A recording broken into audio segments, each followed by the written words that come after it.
Hi, my name is Tim. I'm the person in charge of the middle school and high school programs at our church.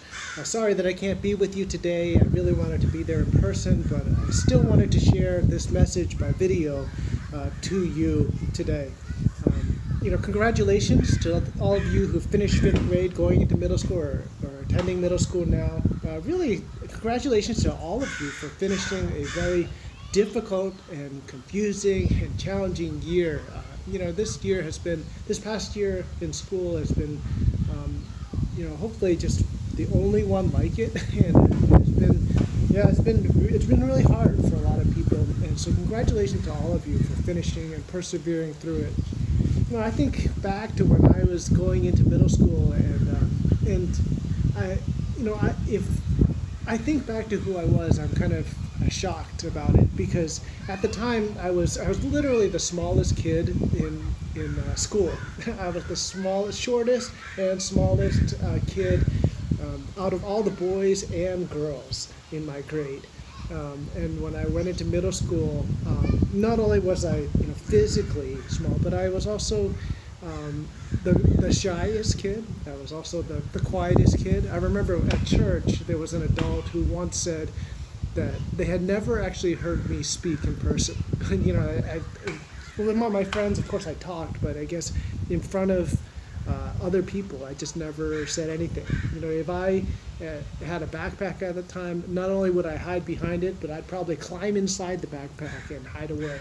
So I never wanted to get called on, never wanted to be talking in front of anyone. And I think back on that, and I think about who I am today.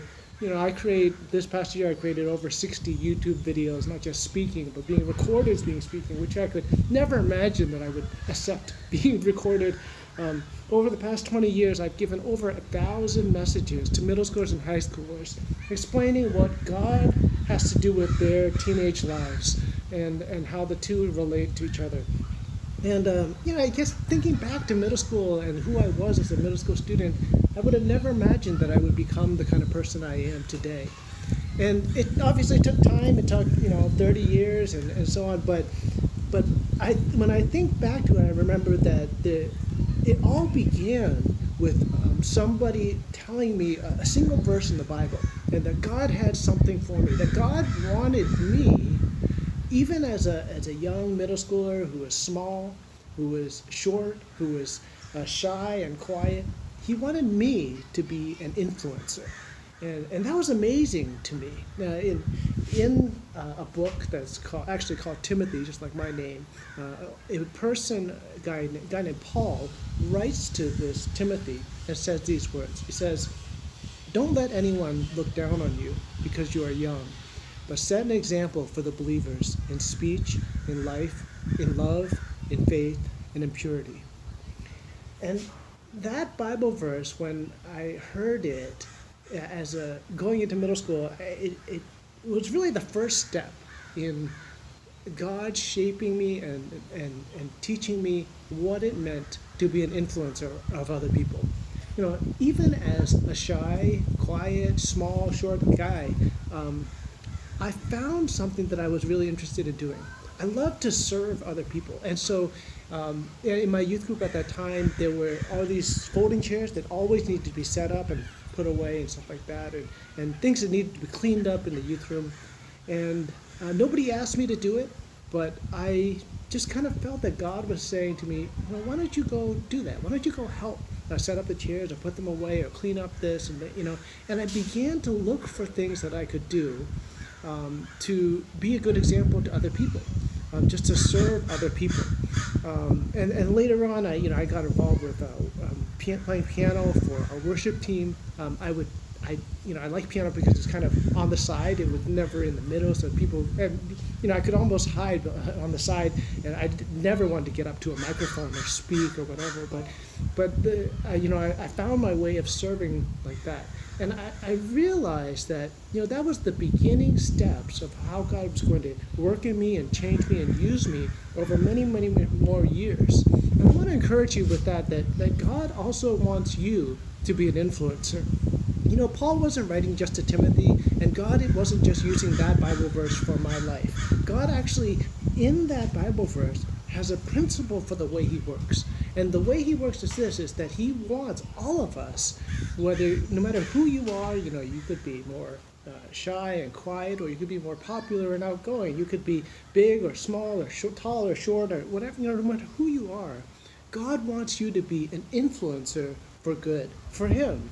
And that's why it talks about, being an example to other people. And when he says in speech and life and love and faith and purity, you could go and think about all those things, in speech and what you say, in life, really in everything, right? In faith and how you trust in him and you believe in him, in love and serving other people and loving other people, and in purity, even in the way you think, and even in how you conduct your life, in acting in purity.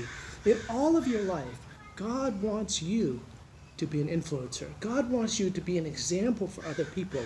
And for me, going into middle school and recognizing that, even though a lot of people at that time would have looked at me and been like, he's just nobody, not just small and shy, whatever, but also really young, the youngest guy in the youth group, and even maybe in the church or even in a family, and realizing that doesn't matter.